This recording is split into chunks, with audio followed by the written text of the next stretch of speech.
Corona जैसे जैसे पांव पसार रहा है, मुश्किलें एक तरह से बढ़ती जा रही हैं। अब देश भर में कोरोना केस 51 लाख के पार जा चुका है। इसका सबसे ज्यादा संकट स्वास्थ्य सेवाओं पर दिखने लगा है। कई शहरों में ऑक्सीजन सप्लाई की कमी बताई जा रही है, तो कुछ जगहों पर बेड की कमी है।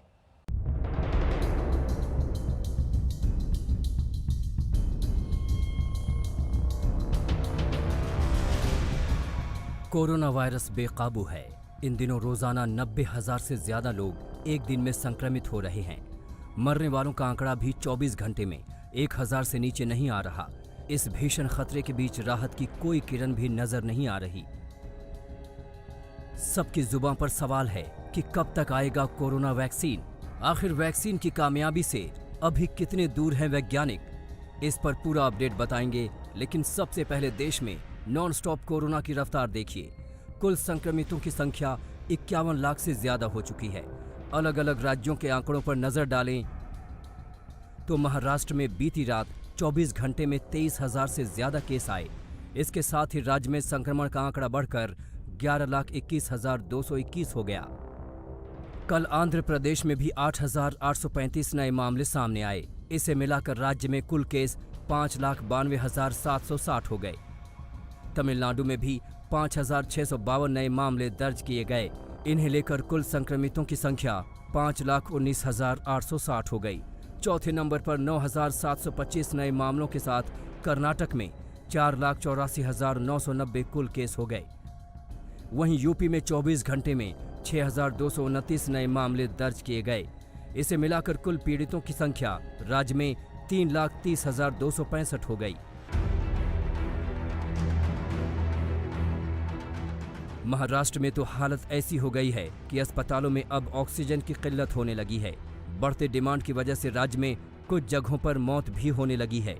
उन्हीं में से एक हैं हिंगोली जिले के संजय हंबोरे।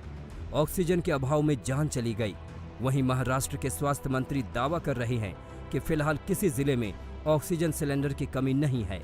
ऑक्सीजन का आने वाले दिनों में ऑडिट होना जरूरी है, क्योंकि ऑक्सीजन एक बहुत ही कीमती और अभी जरूरी ऐसा एक द्रव्य है, और मुझे लगता है कि इसको ठीक से इस्तेमाल करना जरूरी है, और इसलिए उसका ऑडिट करना भी आरोग्य विभाग ने उसको मांग की है, जिसको भी कैबिनेट ने मान्यता दी है।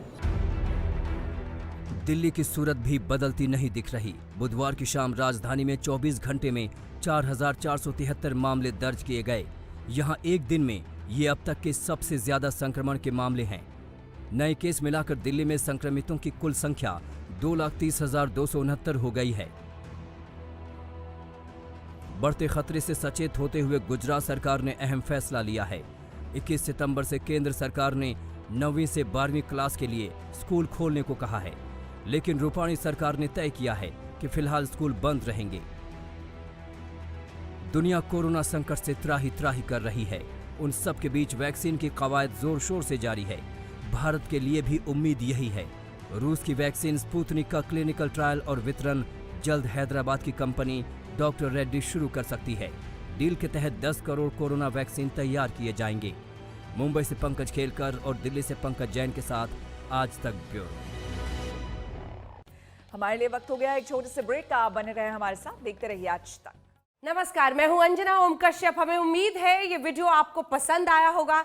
लेटेस्ट खबरों के लिए यूं ही देखते रहिए आज तक, और इस वीडियो के पसंद आने पर लाइक, शेयर एंड सब्सक्राइब करना ना भूलें।